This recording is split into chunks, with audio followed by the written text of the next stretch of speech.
नमस्कार, ये तस्वीरें आप थाना मॉडल टाउन से देख रहे हैं, जहां पर काफ़ी संख्या में लोग पहुंचे हैं। इन्होंने बताया है कि जो विगत 12 अगस्त को एक व्यक्ति जो है, एक युवक जो है असन पुल के जो पास से कपड़ा का जो काम करते थे, वो यहाँ से गायब हुए थे संदिग्ध परिस्थितियों में। और आज जो है इन परिजनों ने बताया कि उसका शव जो है वो रोहतक नहर के पास मिला है। क्या कुछ जानकारी इन्हें मिली है, वो सब इनसे बातचीत करेंगे कि पूरा मामला क्या था। सर, क्या कुछ पूरा मामला था, थोड़ा सा बताइए सर। 12 तारीख में 12 अगस्त 2020 में असंध रोड आदर्श कॉलोनी से मेरा रिश्तेदार, मेरा साला घर से 11:30 बजे निकलता है दुकान से। निकलने के बाद वो वापस नहीं आया, तो उसकी गुमशुदगी पहले तो तलाश किया, फिर थाने में उसकी गुमशुदगी दर्ज कराई। 13 तारीख में गुमशुदगी में मुकदमा दर्ज हो जाता है। इसके बाद कॉल डिटेल पुलिस निकलवाती है, और कॉल डिटेल में एक महिला और दो और बंदों का नाम उसमें देखने को मिलता है कि लगातार वो 11:30 बजे से पहले कॉल कर रहे थे, और उनकी 19 कॉल उस दिन की है, और वो बंदे 10 तारीख को भी आए थे। तो हमने शक जाहिर किया था कि कहीं ना कहीं इन लोगों के जो है संपर्क में, इन लोगों के कहीं ना कहीं ऐसा ना हो इन्होंने किडनैप कर रखा हो। जो भी हमने कहा कि इनको अगर आप सख्ती से पूछताछ करेंगे तो वो जो है जीवित हमें मिल सकता है, लेकिन पुलिस ने कहा हम उनको बुलाते हैं। 2 दिन बाद वो आए, चल करके बहानाबाजी करके। सुबह कहा तो 3 बजे आए। पुलिस ने उनको टाइम दिया कि भाई पूछताछ करने के बाद तुम कहाँ थे। उनकी लोकेशन उस दिन पानीपत की रही, और पानीपत के अंदर वो घूमने के बाद फिर कहते हैं जी हम डिटेल के साथ 2 दिन के बाद आपके सामने उपस्थित हो जाएंगे। और उनको सोमवार में आने की बात कही, सोमवार में नहीं आए, मंगलवार में नहीं आए, आज बुधवार हो गया, आज भी नहीं वो आए। हम लगातार जो है डीएसपी साहब से भी मिले, एसएचओ साहब से भी मिले, आईओ साहब से भी मिले, लगातार हम यहाँ के जनप्रतिनिधि लोगों से भी मिले कि हमारी इसमें मदद की जाए। आज सुबह गोताखोर से हमें पता चलता है कि मुकेश कुमार नाम का जो मुकेश कुमार कोई MK उसके हाथ पे लिखा है। कहीं ऐसा ना हो आपकी डेड बॉडी हो, तो आप पता कर सकते हैं। ये रोहतक ज़िले में अर्बट स्टेट थाना पड़ता है। वहाँ पर हम लोग गए। वहाँ जाने के बाद पता चला कि जो फ़ोटो हमें दिखाए गए, उस फ़ोटो में पता चला कि वो मेरे रिश्तेदार की डेड बॉडी थी। और हमने जो है बड़े SHO साहब से भी वहाँ से बात करने की कोशिश की, IO साहब से भी करने की कोशिश की। हमने कहा आप आज आ जाओ। आज ना जा करके उन्होंने कहा कि हम कल जाएंगे, पूरी वहाँ से जानकारी लेकर के आएंगे। मेरा कहना ये है कि पुलिस ने जिस प्रकार की हिला वाली लापरवाही की है, उन 3 दिन से जब हमने शक जाहिर कर दिया कि इन बंदों का इसके मामले में जो है हाथ है, कुछ ना कुछ गड़बड़ ना हो जाए, और उनको आज तक भी गिरफ्तार नहीं किया। और वो तो क्षेत्र के जनप्रति वो अपराधी हैं, लेकिन जनप्रतिनिधि की तरह बात करके यहाँ से चले जाते हैं। और पुलिस प्रशासन बिल्कुल लापरवाही के साथ देख रहा है। हम लोग इतने लोग इकट्ठे होकर के आए हैं, उसके बाद ये हाल है कि हमारी सुनने को कोई तैयार नहीं है। आज हम थाने के अंदर खड़े हैं, लेकिन वीराना जैसी स्थिति है। ना यहाँ पर IO हमें मिले, ना यहाँ पर SHO साहब मिले। थाने के अंदर की क्या स्थिति है, क्या मुलजिम भागते फिर रहे हैं, उनको पकड़ा नहीं जा रहा है। हम लोग को शक है वो कहाँ के रहने वाले हैं? उनमें से एक बंदा रोहतक रहने वाला है जिसका नाम सुरेंद्र सिंह है, एक गोहाना का रहने वाला है जिसका नाम सोनू है, एक लेडीज़ है यहीं पर पानीपत में ईदगाह कॉलोनी में रहती है जिसका नाम गीता है। हमें उन लोगों पर शक पूरा है। जो मुकेश थे, क्या कुछ काम करते थे ये? इनका कपड़े का शोरूम था, बड़ा अपना अच्छा काम था इनका, और घर में सुखी से रह रहे थे, और घर में बड़े प्यार के साथ ही रह रहे थे, घर के जिम्मेदार आदमी के साथ रह रहे थे। कब इनके पास फ़ोन आया, क्या कुछ बातचीत हुई थी फ़ोन पे? हमने जब फ़ोन को चेक किया 12 तारीख में, तो सुबह 10 बजे सोनू के मोबाइल से फ़ोन है, फिर 10:03 पे फ़ोन है, फिर 10:35 पे फ़ोन है, फिर 12:27 पे जब वो फ़ोन करते हैं तो दुकान में जो काम करता है बंदा, उसने फ़ोन उठाया तो उसने डांटते हुए सवर में कहा कितने रह गया मुकेश। तो वो डांटते वाली जो स्थिति पे, उसमें हमने 100% पुलिस को ये कह दिया था कि इन्हीं का रोल है और वो गायब है, आप इसमें जल्दी करो तलाशी में, कहीं ऐसा ना हो बड़ी दुर्घटना हो जाए। ये जो मुकेश थे 12 तारीख को कहाँ पे थे जब आपको पता बात? ये शॉप पर थे अपने जो। तो शॉप से ही गए थे? ये शॉप से निकले हैं, अपनी दुकान से गए हैं, और दुकान से गए हैं तो फ़ोन वहीं है। और अभी वहाँ पे पुलिस ने हमें बताया कि उनके पास से जो पैंट शर्ट, उनकी टी-शर्ट थी, पैंट है, और उनके जेब में से 200 रुपये और एक चाबी, जो गले की चाबी है, जिससे हमने ये क्लियर कर लिया उसके हाथ पे MK लिखा हुआ था। वो हमने जब देख लिया, क्लियर कर लिया कि हाँ हमारी ये डेड बॉडी है, तो सीधा ये है जी वो लोग अपराधी हैं। हम पुलिस से मांग करते हैं कि उन्हें गिरफ्तार किया जाए, उन्हें सलाखों के पीछे डाला जाए। जब वो दुकान से निकले तो कोई आपने आसपास में कोई CCTV देखा है? किस चीज़ में बैठ के गए हैं या किसी के साथ वो गए हैं? वहाँ से जब दुकान से वो निकले तो उनके चेहरे से लगता है कि वो किसी डिप्रेशन में जो है उस समय दिखाई दे रहे थे, और वो चले गए। और निश्चित तौर से वो जो फ़ोन आया उस फ़ोन से ही वो डिप्रेशन में है और उन्हीं लोगों के संपर्क में वो आया और उसकी स्थिति को आज डेड बॉडी के जो फोटो हमने देखा है उससे हमें दिखाई दे रहा है कि उसके शरीर पर चोटों के भी निशान नज़र आ रहे हैं हमें। कहीं ना कहीं उसके साथ बहुत बड़ी जो है दरिंदगी के साथ तो उसका मर्डर किया। हत्या का मामला है? बिल्कुल हमारी तरफ से ये मर्डर है, हत्या है। तो जब मुकेश दुकान से निकले उससे पहले उसकी किसी से बातचीत, कोई फ़ोन पे बातचीत होती है गोहाना से सोनू कुमार और रोहतक से सुरेंद्र सिंह। क्या घर के परिजनों से भी उससे पहले बात? घर के परिजनों से कोई ऐसी कोई बातचीत नहीं हुई, दुकान पे था, अपनी दुकानदारी कर रहा था। फ़ोन आने के बाद से ही वो विचलित हुआ और चला गया। क्या मांग करते हैं प्रशासन से? प्रशासन से हम यही मांग करते हैं जो दोषी हैं उनको जो है सलाखों के पीछे जला जाए, उनको जेल, नहीं तो वो ऐसे अपराध करते रहेंगे तो हालत ख़राब हो जाएगी। हम लोग तो न्याय की मांग करते हैं, हमें न्याय मिलना चाहिए। क्या नाम है आपका? मृतक क्या लगते हैं आप? मृतक मेरा साला है। आपका नाम क्या? मेरा नाम तेलूराम प्रधान है।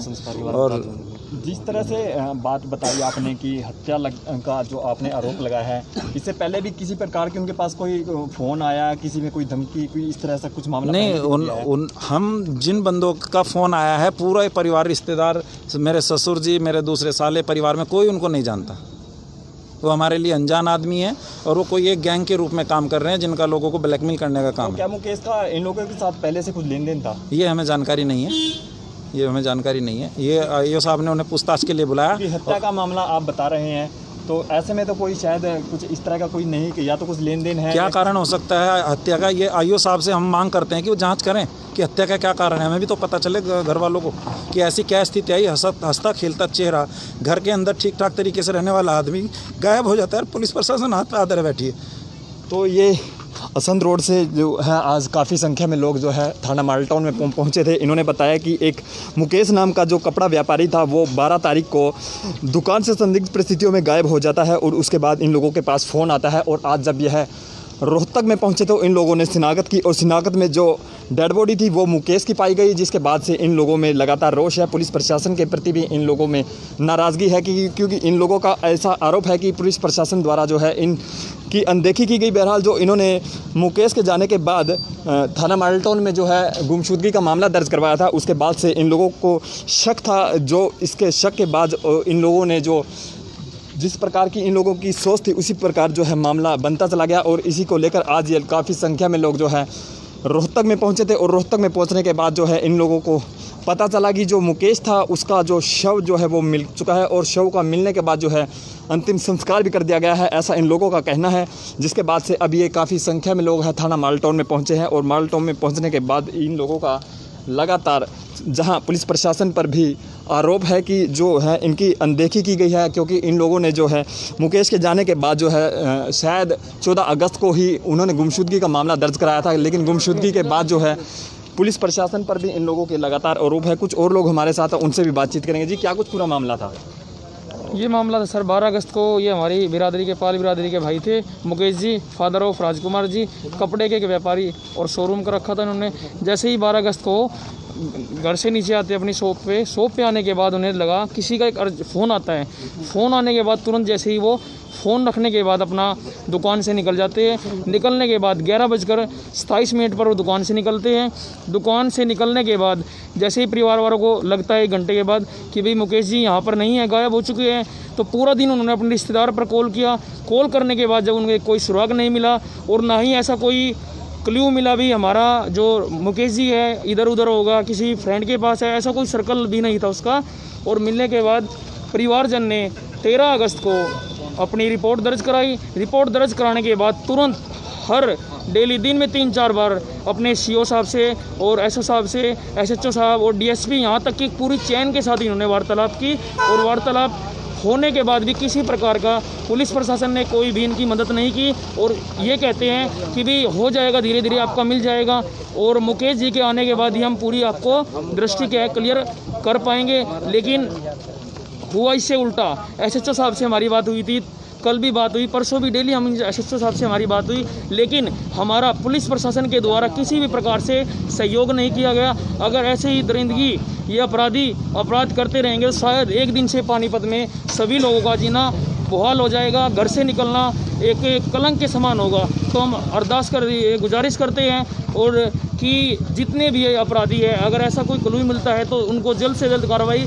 करने के बाद उनको क्या गिरफ्त मिले, ताकि वो किसी बड़े अंजाम को ऐसा कार्य ना कर पाए। तो हम ये पुलिस प्रशासन से भी मांग करते हैं कि हमारा जो मुकेश परिजन है हमारा, उनसे क्या है जल्द से जल्द उनके आरोपियों को गिरफ्तार किया जाए, ताकि जो ये गोहाना से, रोहतक से और हमारी एक गीता है जो ईदगाह कॉलोनी से है, इनको तीनों को गिरफ्त में लेकर के पूछताछ सख्ताई से की जाए, ताकि आने वाले समय में ऐसा कोई बड़ा कदम ये तीनों लोग न उठाए, ताकि पानीपत प्रशासन को बार बार क्या झुकना पड़े। और एक बड़े शर्मिंदगी की बात होती है कि पानीपत का एक ऐतिहासिक नगरी होने के बाद भी पुलिस प्रशासन, आज हम आपके सामने अमर टाउन थाने में खड़े हैं, यहाँ पर ना कोई SO साहब है, ना SHO साहब है, और यहाँ तक कि हमारे पुलिस महकमे के 2-4 जवान हमें दिखाई देते हैं। और इस प्रकार से एक माल टाउन थाने के अंदर अगर ऐसे स्टाफ की कमी होती रहेगी, शायद एक दिन तो ये जो है जो परिजन हैं मुकेश के, वो यहाँ पर पहुँचे हैं। उन्होंने बताया कि जो 12 अगस्त को मुकेश के जाने के बाद उन्होंने आस पड़ोस व रिश्तेदारों में भी उसका जो है छानबीन शुरू की, लेकिन मुकेश का कहीं अता पता नहीं चला। तो उसके बाद इन लोगों ने जो है थाना माल टाउन में गुमशुदगी का मामला दर्ज करवाया। उसके बाद से ही आज इन लोगों के पास कॉल आई, और कॉल आने के बाद ये लोग रोहतक में पहुँचे, और रोहतक में जाने के बाद इन्होंने जो शिनाख्त की, और शिनाख्त में जो शव है वो मुकेश का पाया गया, जिसके बाद से इन लोगों में लगातार जहां पुलिस प्रशासन के प्रति नाराज़गी है, तो वहीं इन लोगों ने कुछ नाम भी पुलिस के सामने बताए हैं, जहां इन लोगों ने बताया है कि पुलिस प्रशासन द्वारा लगातार इनके जो कार्रवाई थी उसमें उनकी अनदेखी की गई है। कुछ और लोग भी हमारे साथ हैं, उनसे भी बातचीत करेंगे। जी, क्या कुछ पूरा मामला था? सर, हम तो ये चाहते हैं कि उन गुंडों को जल्द से जल्द सज़ा मिले जिसने हमारे भाई को ऐसे मारा है। इससे ज़्यादा हम और कुछ नहीं कह पाएंगे। जल्दी से जल्दी उनको। तो ये परिजन हैं मुकेश के, जो उसके मिलने के बाद जो है काफ़ी परेशान हैं, काफ़ी चिंतित हैं, क्योंकि इन लोगों का कहना है कि इन्होंने मुकेश के जाने के बाद से ही पुलिस में जो है गुमशुदगी का मामला दर्ज कराया था, मगर आरोप है कि पुलिस द्वारा समय रहते कोई कार्रवाई कर दी जाती तो शायद मुकेश को बचाया जा सकता था। प्रदर्शन विरोध लगातार जारी है। तस्वीरें आप थाना माल टाउन से देख रहे हैं, जहां पर काफ़ी संख्या में ये लोग पहुंचे थे। और आपको बता दें कि 12 अगस्त को जो है ये कपड़ा व्यापारी मुकेश है, अपनी दुकान से संदिग्ध परिस्थितियों में गायब हो गए थे, और गायब होने के बाद आज जो है इन लोगों के पास फ़ोन आया, और फ़ोन आने के बाद ये लोग रोहतक में पहुंचे, और रोहतक में पहुंचने के बाद इन लोगों ने जो है शव की शिनाख्त की, और शिनाख्त में जो शव था वो मुकेश का बताया जा रहा है, जिसको लेकर लगातार इन लोगों में